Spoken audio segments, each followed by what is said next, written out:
Chers amis, en cette solennité du Saint-Sacrement du corps et du sang du Christ, l'Église nous invite à contempler le plus grand don laissé par Jésus à son peuple, sa présence réelle dans l'Eucharistie. Les lectures de ce jour nous feront parcourir toute l'histoire du salut. La manne donnée au désert annonçait déjà ce pain venu du ciel.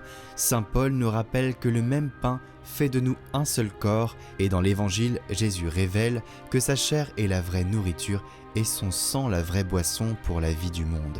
Entre ces lectures, nous entendrons la grande séquence du Saint-Sacrement juste avant l'Évangile. C'est un chant ancien de l'Église et une véritable catéchèse en prière de ce qu'est le Saint-Sacrement. Je vous laisserai vous saisir de ce mystère du pain des anges, cette nourriture qui nous est donnée, à accueillir avec foi de ce que nos yeux ne peuvent voir. Demandons aujourd'hui la grâce d'écouter ces paroles avec un cœur disponible, afin de redécouvrir la grandeur de l'Eucharistie, source de notre unité, nourriture de notre âme et présence vivante du Christ au milieu de nous. Que l'Esprit Saint ouvre notre intelligence et notre cœur pour accueillir ce mystère d'amour au nom du Père et du Fils et du Saint-Esprit. Amen.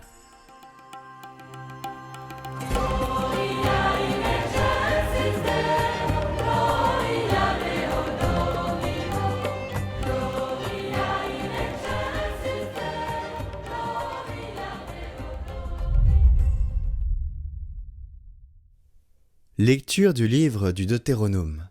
Moïse disait au peuple d'Israël : « Souviens-toi de ta longue marche que tu as faite pendant 40 années dans le désert. Le Seigneur ton Dieu te l'a imposée pour te faire passer par la pauvreté. Il voulait t'éprouver et savoir ce que tu as dans le cœur. Allais-tu garder ses commandements, oui ou non ? Il t'a fait passer par la pauvreté, il t'a fait sentir la faim, et il t'a donné à manger la manne. Cette nourriture que ni toi, ni tes pères n'aviez connue, pour que tu saches que l'homme ne vit pas seulement de pain, mais de tout ce qui vient de la bouche du Seigneur. N'oublie pas le Seigneur ton Dieu, qui t'a fait sortir du pays d'Égypte, de la maison d'esclavage. C'est lui qui t'a fait traverser ce désert vaste et terrifiant, pays des serpents brûlants et des scorpions, pays de la sécheresse et de la soif. C'est lui qui pour toi a fait jaillir l'eau de la roche la plus dure. C'est lui qui dans le désert t'a donné la manne, cette nourriture inconnue de tes pères.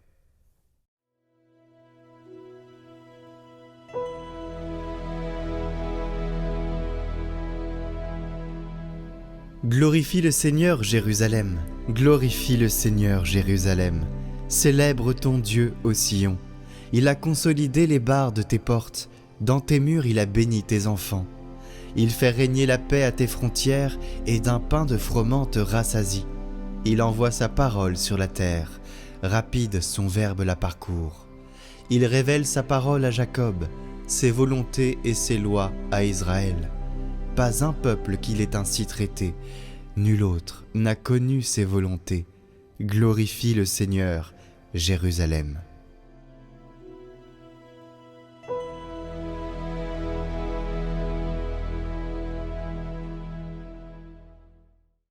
Lecture de la première lettre de saint Paul apôtre aux Corinthiens. Frères, la coupe de bénédiction que nous bénissons n'est-elle pas communion au sang du Christ ? Le pain que nous rompons n'est-il pas communion au corps du Christ ? Puisqu'il y a un seul pain, la multitude que nous sommes est un seul corps, car nous avons tous part à un seul pain.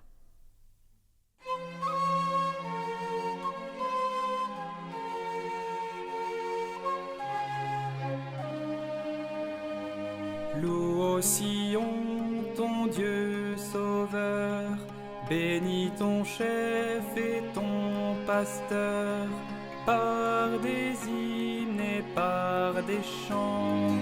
Aux autant que tu peux chanter, car tu ne peux trop le louer.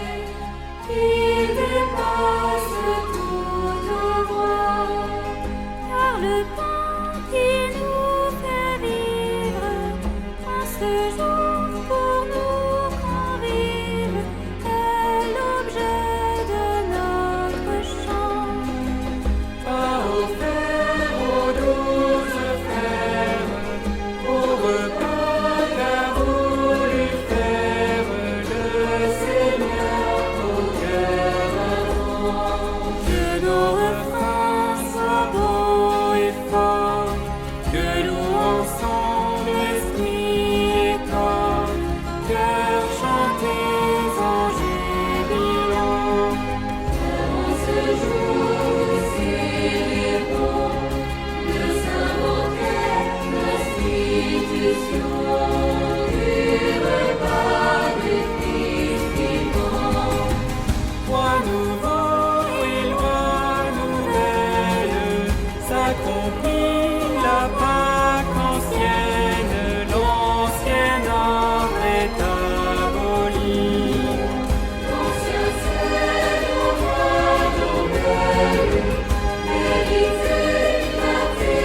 terre des vivants. Toi qui sais tout, tu nous conduis, dès ici-bas tu nous nourris. Tombés au ciel, tous tes amis, nous aurons part à la vraie vie. Mais concitoyens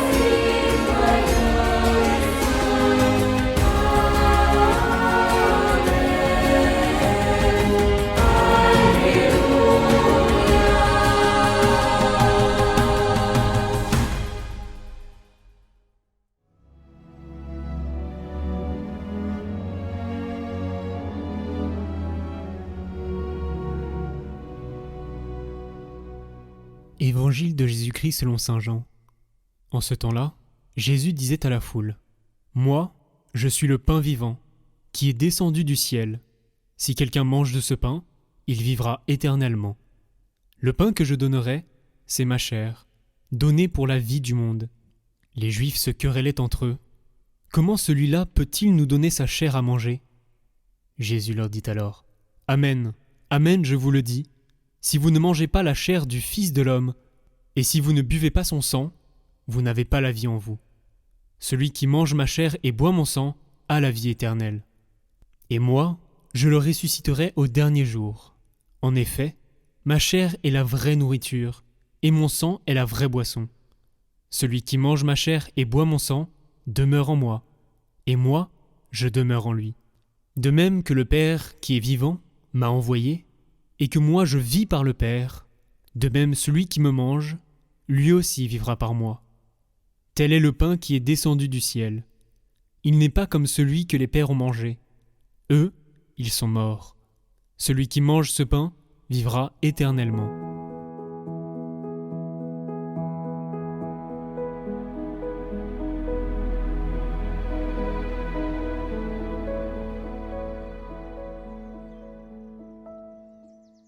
Chers frères et sœurs de Catoglade, être dépendant. Ces deux mots sonnent très négativement. Il y a tellement de personnes autour de nous, et peut-être même nous-mêmes, qui sont dépendants. Dépendants de mauvaises habitudes, dépendants de mauvaises personnes, dépendants affectivement, dépendants financièrement. Et en fait, nous avons raison de trouver cela négatif. Pourtant, dans l'évangile de cette fête du Saint-Sacrement, de cette fête Dieu, Jésus ne prend pas beaucoup de gants pour nous expliquer que nous sommes en fait dépendants de lui. Oui, nous sommes dépendants de Jésus, pas pour le plaisir, pas pour l'argent, pas pour les gratifications affectives. Mais Jésus nous dit carrément que nous sommes dépendants de lui pour notre vie. Voilà ce qu'il nous dit : si vous ne mangez pas la chair du Fils de l'homme et si vous ne buvez pas son sang, vous n'avez pas la vie en vous. Autrement dit, Jésus m'explique aujourd'hui à travers ce texte que la source de ma vie n'est pas en moi-même, mais à l'extérieur de moi-même. En effet, voilà ce qu'il dit encore : de même que le Père qui est vivant m'a envoyé et que moi je vis par le Père, de même celui qui me mange lui aussi vivra par moi. Je dois découvrir que je ne peux pas vivre par moi-même, mais que je dois vivre par Jésus. Alors aujourd'hui, je vous propose de nous poser deux questions. D'abord, en quoi consiste cette dépendance que je dois accepter ? Puis ensuite, comment la vivre concrètement ?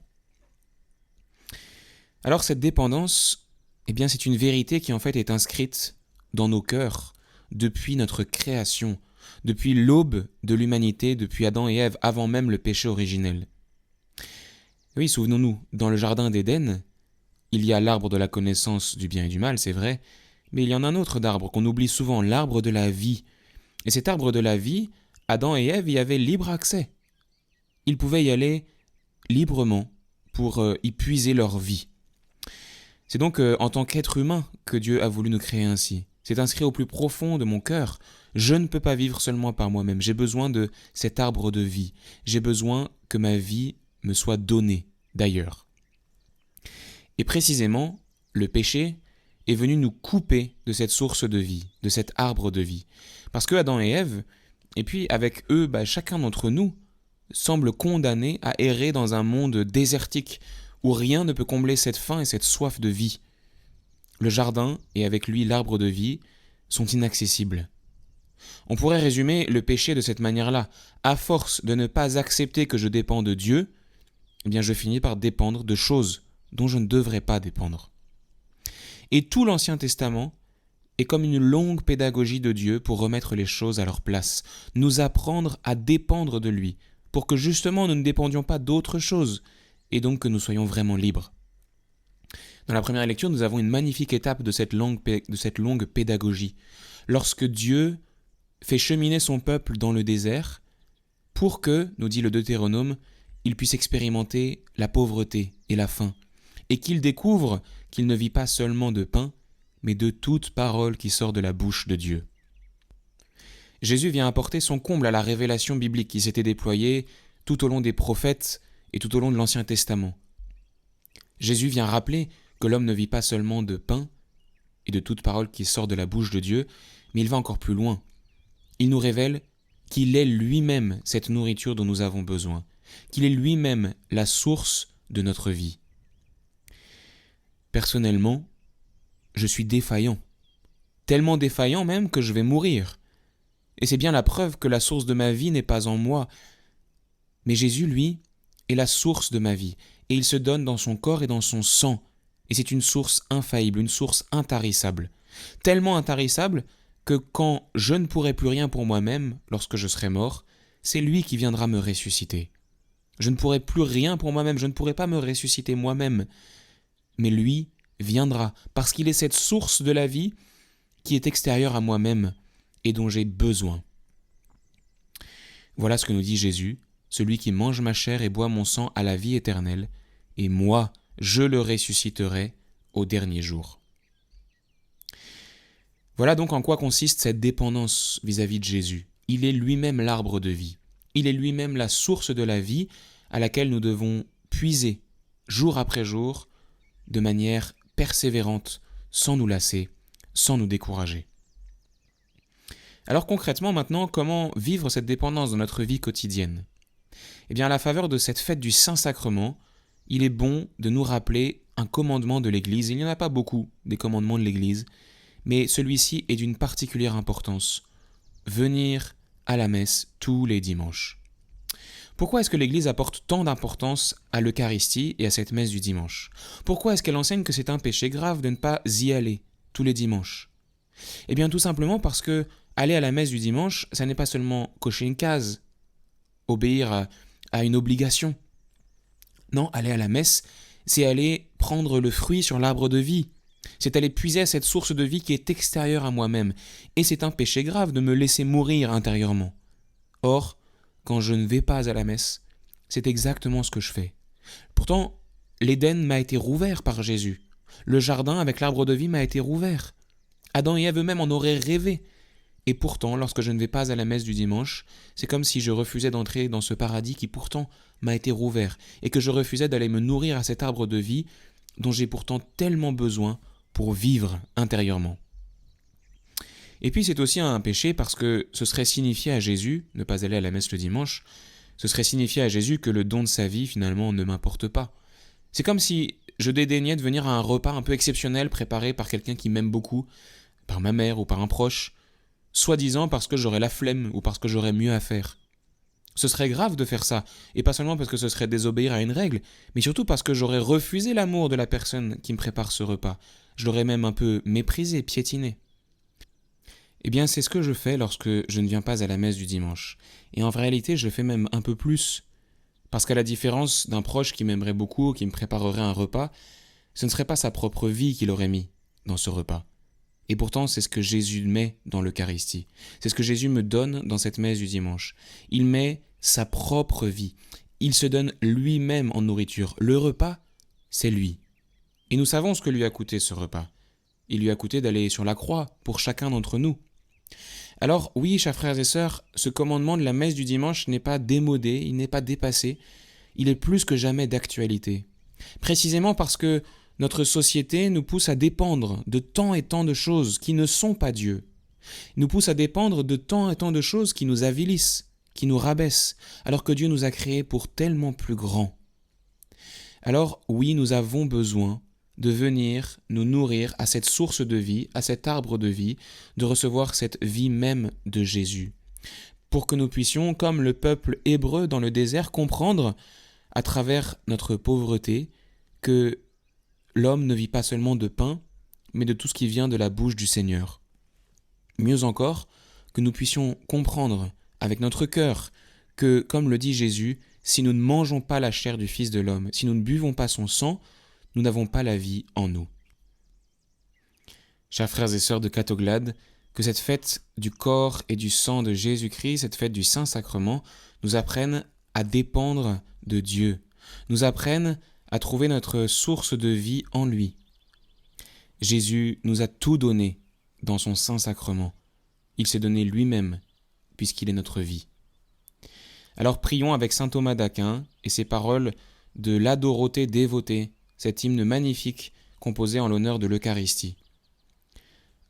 Pain vivant qui procure la vie à l'homme, procure à mon esprit de vivre de toi et de toujours savourer ta douceur. Amen.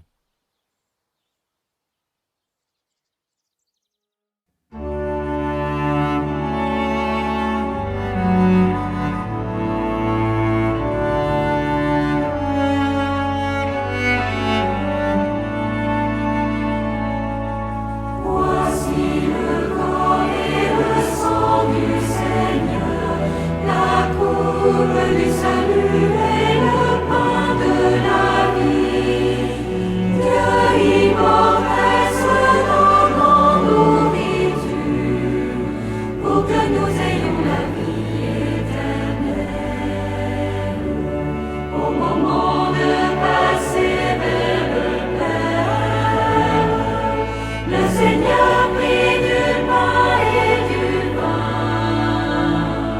pour que soit accompli le mystère, qui apaise à jamais notre faim. Voici le corps et le sang du Seigneur, la coupe du salut et le pain de la vie. Dieu immortel se donne en nourriture, pour que nous ayons la vie éternelle. Dieu se livre lui-même en partage, par amour pour son peuple affamé. Il nous comble de son héritage, afin que nous soyons rassasiés. Voici le corps et le sang du Seigneur, la coupe du salut et le pain de la vie. Dieu immortel se donne en nourriture, pour que nous ayons la vie éternelle. C'est la foi qui nous fait reconnaître dans ce pain et ce vin consacré la présence de Dieu notre Maître, le Seigneur Jésus ressuscité. Voici le corps et le sang du Seigneur, la coupe du salut et le pain de la vie.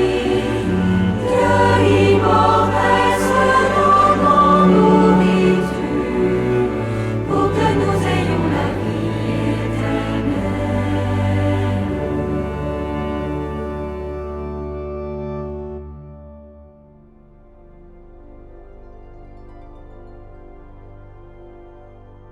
C'est le temps de la fête Dieu, je vous invite donc à faire un chapelet qui s'appelle le chapelet du précieux sang, du très précieux sang du Christ. Je vous le mets en lien en haut à droite et en description. N'hésitez pas à aller le prier